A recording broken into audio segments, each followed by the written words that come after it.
No DQ Galaxy, we are live with a recap of AEW Dynamite for September 25th, 2024. This was the special Grand Slam edition of Dynamite in Queens, New York at Arthur Ashe Stadium. We had a good crowd for AEW.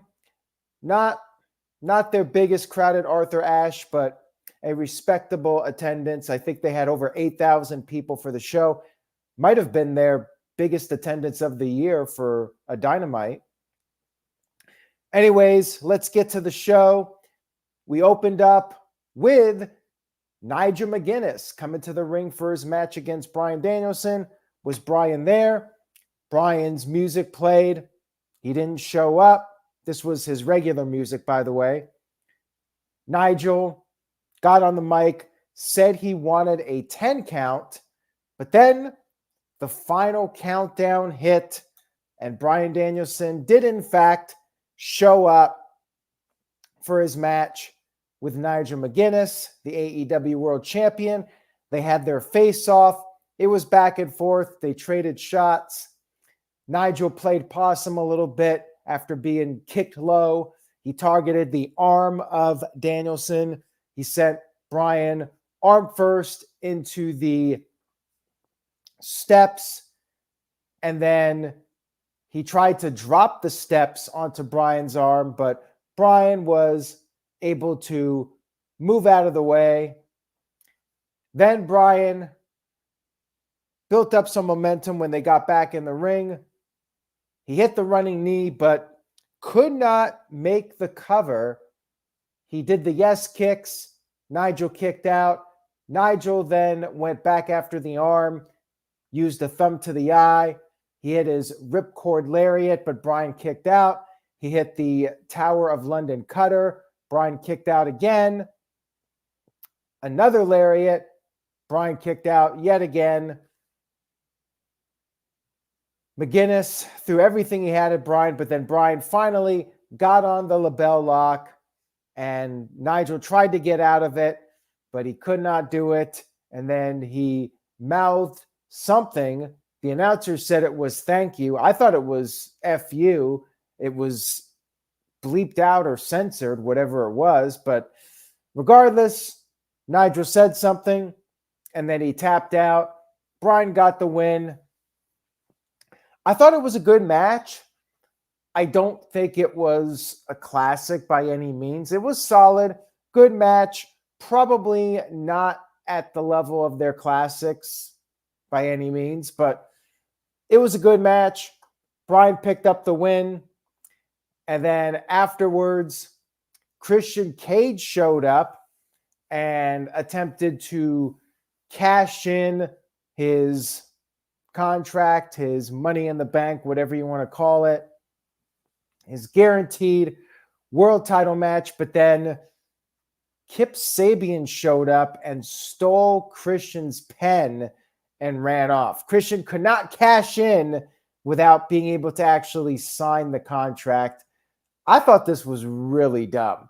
As far as stopping cash-in attempts, this had to be one of the goofiest things I've ever seen. I do not care about this Kip Sabian storyline whatsoever. We then had our second match of the evening, which was Hook defending the FTW Championship against Roderick Strong. The Kingdom was out there. They were helping out Strong. They pulled him out of the ring when Strong was in trouble. Hook went after everybody, and since this was FTW rules, weapons were used. Strong tried to use a kendo stick. Hook took it, used the kendo stick on all three guys, but Hook was a little bit distracted, dealing with three people at once. Strong got the upper hand for a while. He set up chairs in the ring. Hook ended up throwing Strong into the chairs, but then Strong regained the upper hand and slammed Hook onto one of the chairs. He then tried to finish off Hook, but could not do it. Hook then applied the red rum, got the submission victory, And after the match, we had something very interesting here. We had Roderick Strong going for a handshake. Hook accepted the handshake and they hugged. Kingdom left the ring peacefully. Makes me wonder what's the deal with that, but I think I have an idea, because after the match, Hook was interviewed by Tony Schiavone, and Hook said that all good things must come to an end, and the FTW Championship was officially retired. Yes, there is a God. The FTW title is no more, but I think they did the whole sportsmanship thing after the match to put over the FTW title like it's a legitimate title. I believe that was the reason for it. I don't know if this necessarily means Roderick Strong is turning face. You had a nice little moment where Hook and his father Taz embraced. Hook gave him back the title. It was cool, but this needed to be done a long time ago. They finally have retired the title.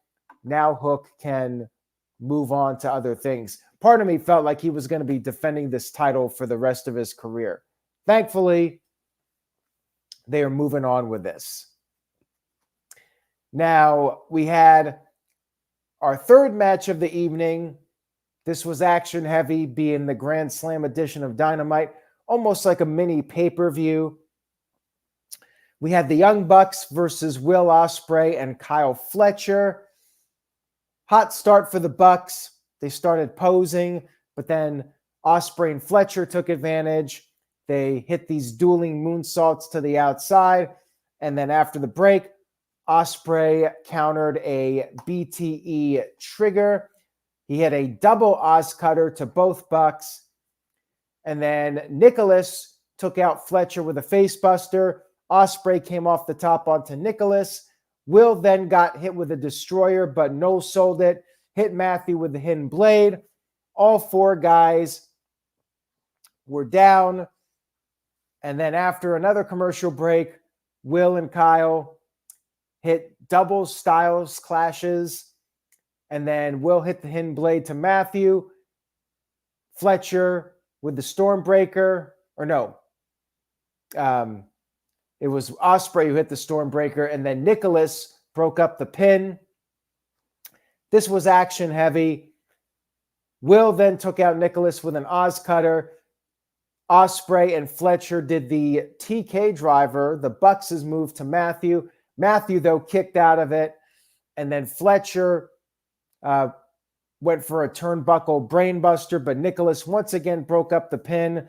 At this point, Don Callis figured he needed to get involved. He was on commentary. He had his screwdriver. He handed it to Fletcher. Fletcher was going to use the screwdriver, but Ospreay, good guy Ospreay, stopped him from doing it.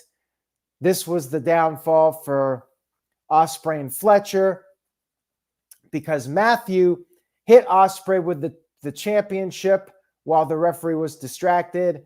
And then Fletcher got hit with the title. And then they finished off Fletcher with the BTE trigger.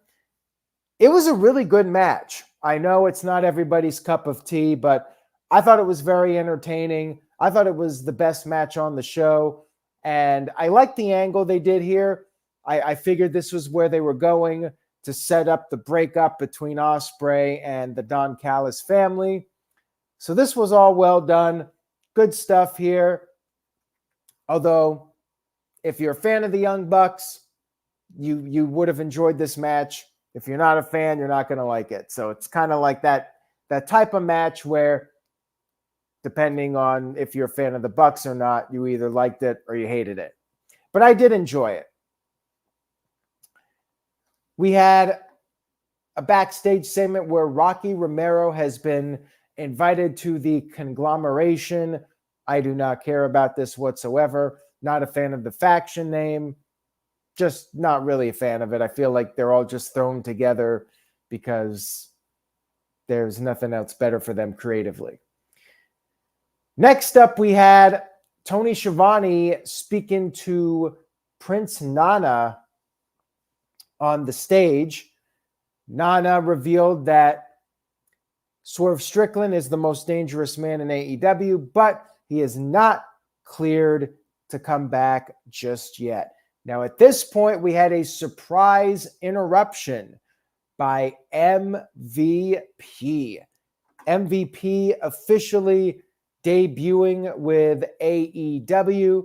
He put over Swerve Strickland's championship reign.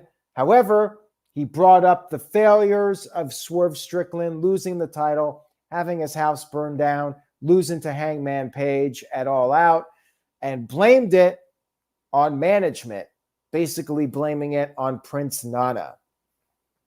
MVP said that when Swerve wants to be taken seriously again, MVP will be ready to talk business. And then he handed Prince Nana his business card. So MVP is now involved in this storyline. And you know, when MVP's around, Bobby Lashley is not far behind. And now it's just a matter of time. It's not an if, but it's a when. Bobby Lashley shows up. Swerve Strickland, is he going to join these guys? Is he going to go against them? That remains to be seen. I really liked this. I think this was a good start for these guys because it gets Swerve away from Hangman Page. They can start with a new storyline. And they actually have a good reason for Swerve losing, having his house burned down, having a downward spiral. Now MVP showing up and saying, I can bring Swerve back to the top. So this was all very well done. I liked it a lot. I still hope we get to see Shane McMahon, but I don't know if that's going to happen or not. Time will tell. But for what it was, I very much enjoyed this. 9:30, we had the women's match. Go figure. We had Yuka Sakazaki challenging Mariah May for the women's championship. It was a solid women's championship match. Yuka went right after Mariah, attacked her during the ring entrance. It was a back and forth match. Yuka was able to counter the Mayday, went for several pin attempts. Mariah kept kicking out. And then Yuka's downfall was going for the springboard splash. Mariah got her knees up, and then Mariah picked up the win with the Storm Zero. And then after the match was over, Mariah was going to attack Yuka with the championship, but then Willow Nightingale ran down, got in Mariah's face, and then Mina Shirakawa's music hit. You had Willow distracted. Mariah May took a cheap shot, but as it turns out, Mina was not intending to provide a distraction. She came out there. She was confused, and Mariah May went over and hugged her. So I guess the plot thickens with that. We'll see where that goes. It was a solid match, solid angle. And then we had our main event of the evening. We had Jon Moxley versus Darby Allin, #1 contenders match. Moxley dominated early, and he was just beating the crap out of Darby. We had blood coming out of Darby's mouth. Darby was launched into the corner, and he actually went through the ropes. He hit the corner so hard he just fell through the ropes, crashed to the outside. Darby Allin taking some wild bumps as he usually does. And then he started to make a comeback. He hit the coffin drop to Moxley on the outside. But then Marina Shafir, she got in Darby's face. That allowed Moxley to take a cheap shot. And then Marina took a few shots at Darby while the referee was distracted. We had a commercial break. Darby started to make a comeback. Moxley was put in a chair, and then Darby came off the top with a springboard drop kick to the outside. He exposed the turnbuckle, which I guess was illegal. Moxley regained control, and then Marina exposed the concrete floor, removing the floor pads, and then Darby was going to be hit with the Death Rider, but he avoided it. Then Darby went for a dive, and guess what? He missed. He crashed onto the exposed floor, the tennis floor at Arthur Ashe Stadium, and then he was slammed on the steel steps. He barely beat the 10 count. The crowd was chanting, "You can't kill him," at Moxley. Darby kept fighting back, and then Moxley was sent into the exposed turnbuckle. Darby rolled him up, but Moxley kicked out, and then Darby went for the coffin drop. However, Moxley caught him, put him in a sleeper hold. Darby was actually foaming at the mouth. Darby did a really good job with the selling here, just foaming at the mouth. His eyes were bulging, but he managed to get to the rope, and then both got on the top rope. Darby was perhaps on the verge of winning, but once again, Marina Shafir got on the apron. Moxley took advantage of the distraction, hit the Avalanche Death Rider, and got the 1-2-3 victory. After the match was over, Bryan Danielson showed up, and I was hoping he was. Like, he really needed to come for revenge. He had a necktie, shades of when he choked out Justin Roberts that night he got fired from WWE in 2010 with the Nexus. But anyways, Danielson was choking out Moxley. Marina got on top of Danielson, tried to choke him out. Then Claudio and Pac showed up. Private Party and Commander came out there, and Danielson got the upper hand, but Moxley was able to be pulled to safety. Bryan then got on the mic. He officially declared war, and he said he's going to kick Moxley's effing head in at AEW Wrestle Dream. And it was officially confirmed. Bryan versus Moxley at Wrestle Dream, which after the angle they did at All Out, I mean, this really had to be the match. I feel bad for Darby because I think Bryan versus Darby in Tacoma would have been a hot match. So where does Darby fit in at this point? What's he going to do? What about Swerve? Could they potentially do something with Swerve and Darby in a match? I don't know, but they got a strong main event for Wrestle Dream. And they keep teasing that when Bryan loses the title, that will be the end of his full-time career as a professional wrestler. All in all, I thought Dynamite was a very good show. This was Grand Slam. It was, in fact, one of the best Dynamites of the year. They did deliver a strong show. I don't think it was a home run. As I mentioned, the Nigel McGuinness match was fine, not great. But you had a very solid show, entertaining show from start to finish. Tag match was really good. Main event was really good. I give it a solid B+. They did an effective job of building up the main event, Bryan versus Moxley. Looking forward to that one. And they also hyped up next week a little bit, not too much, but next week is the 5-year anniversary of Dynamite special. We got the Will Ospreay versus Ricochet match. Another episode of Dynamite without Mercedes Moné, though. That's a little surprising. But anyways, Dynamite, I think for the most part delivered. Thank you all so much for watching tonight. I very much appreciate your recap. If you enjoyed it, please give the video a thumbs up. And of course, MVP's debut, also a plus. Check out the video if you missed it over on NoDQ.com. Lots of news on the site. Vince McMahon's docu-series dropped and a lot of opinions on that. I've only seen the first episode, and so far, it's what I thought it would be. It's basically a biography of Vince McMahon and recapping the history of WWE in the modern era. Nothing too shocking. No huge bombshell revelations, but it's been pretty entertaining so far. I've only seen the first full episode, though. I've seen a few other clips. I'll continue to watch it and give my thoughts. So stay tuned for that. Have a great rest of your week, everyone. I will be back after SmackDown with my thoughts on the show. Until then, say yes to NoDQ.com, and I will see you all next time.